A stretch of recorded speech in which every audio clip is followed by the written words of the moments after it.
Good afternoon, I'm Joseph Spoltor, your local Charlotte broadcaster. Tonight's topic for Sociology 1001, Muslims, Islam. What is it? Who are they? What do they stand for? We'll discover that tonight. As with any topic, we have to start with the basics. Muslims, Islam. What is it? What's the difference? A Muslim is a person who follows the religion of Islam. Islam is one of the biggest religions in this world. Their holy cities include Mecca, Medina, and Jerusalem. In fact, there are about 1,553 million followers of the religion of Islam. Although Islam is mostly known for followers in the Middle East, it has reached areas as far as Central Asia, North Africa, and Indonesia. As we dive deeper into this topic, I'm going to turn it over to Paige, who's going to be talking about the differences within the religion and their conflicts. Hello, my name is Paige Carter, and I'm here to introduce the major differences between the subgroups within the religion. The first subgroup is the Sunni Islam, and they are the largest branch of the Islam religion. The Sunni Islam are located all around the globe, anywhere from Saudi Arabia to Afghanistan to Morocco.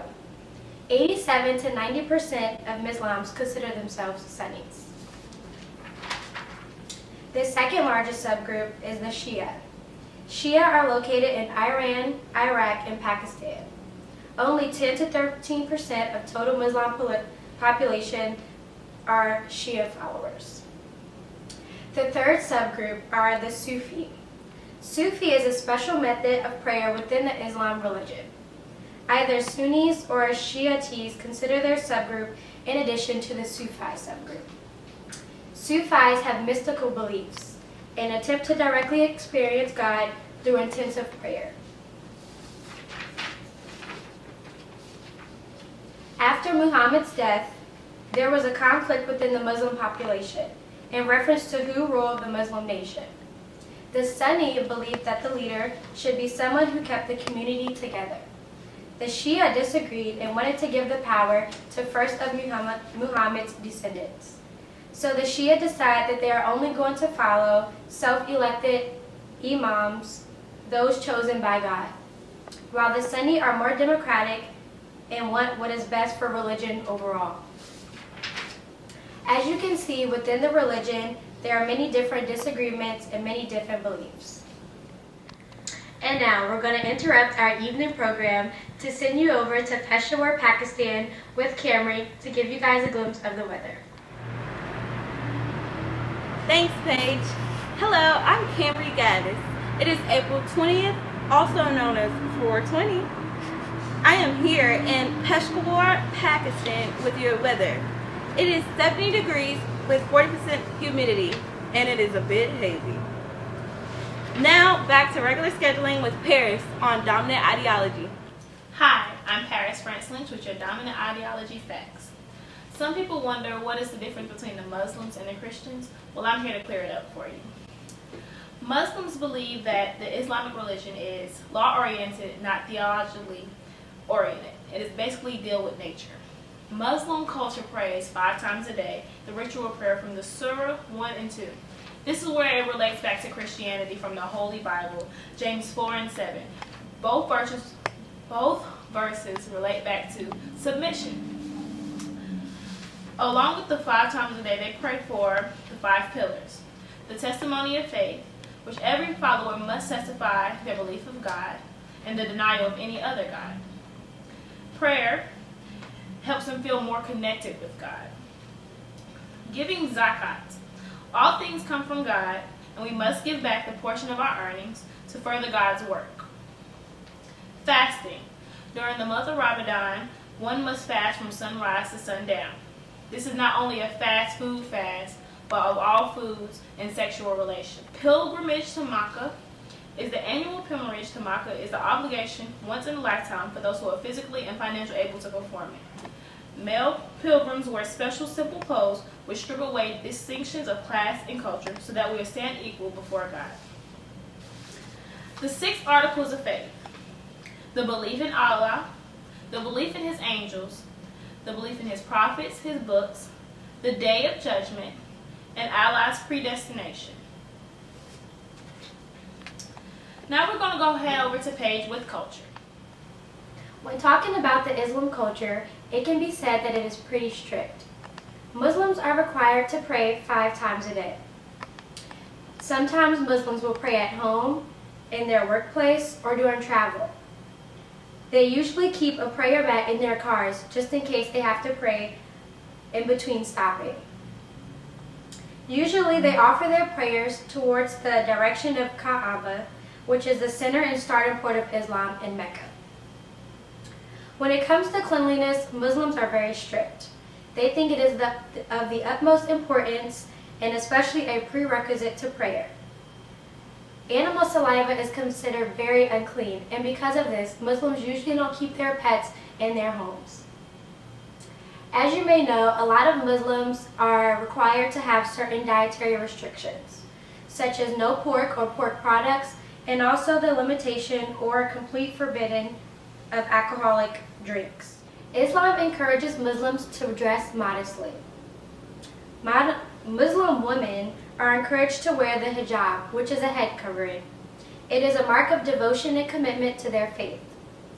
Many Muslim women who live in America are not necessarily required to wear the hijab, but sometimes they do in order to show respect for their religion. Speaking of respect, Muslims are very particular about showing respect for their elders. A certain amount of respect is always expected from children, young adults, or even adults towards the older generation.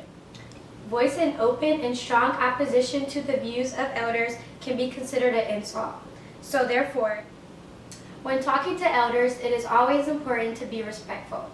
In order to address them, you have to use a prefix such as Mr., Mrs., or Miss, or you will be considered very rude. Voicing your opinion to elders is also something that Muslims believe is strict. You cannot just say whatever you want, or if you do want to voice your opinion, you have to be very polite.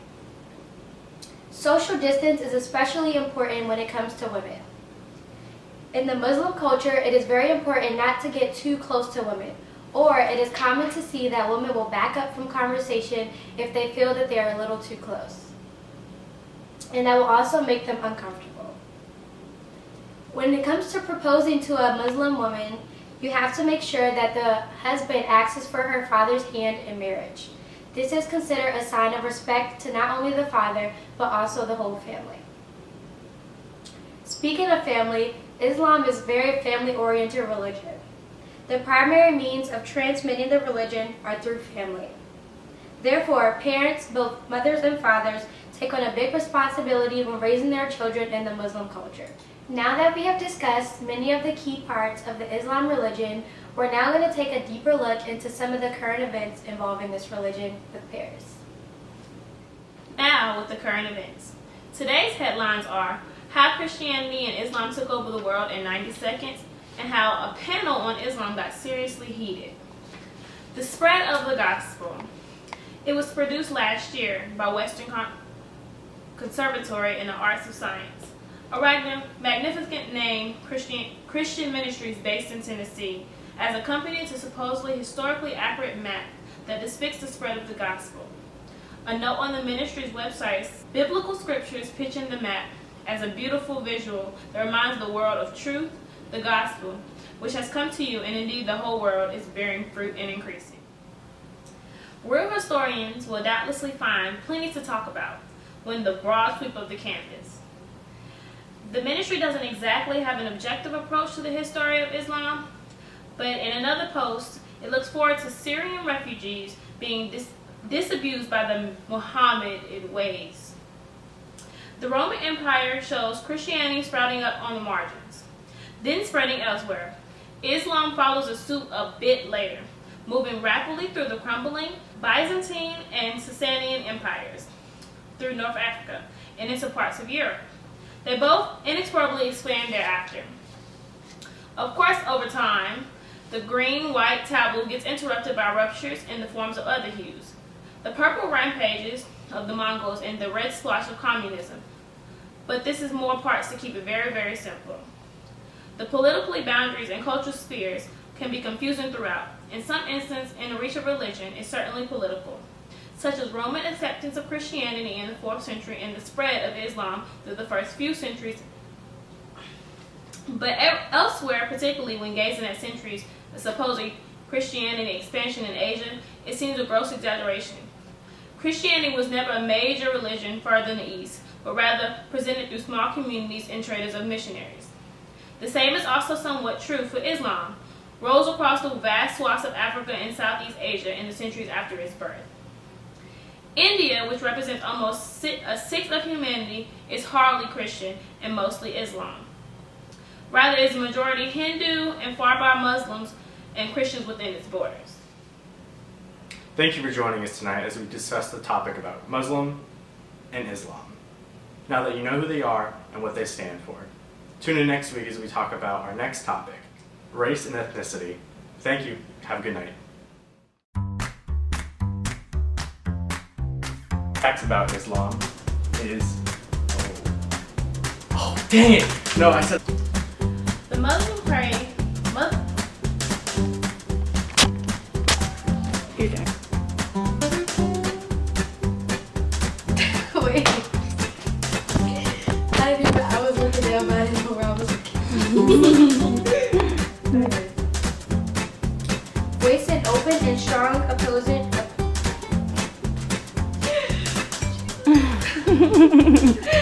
I don't know why I can't pronounce these words. In order to.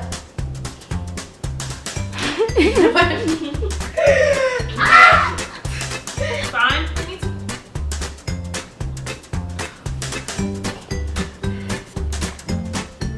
Stay tuned.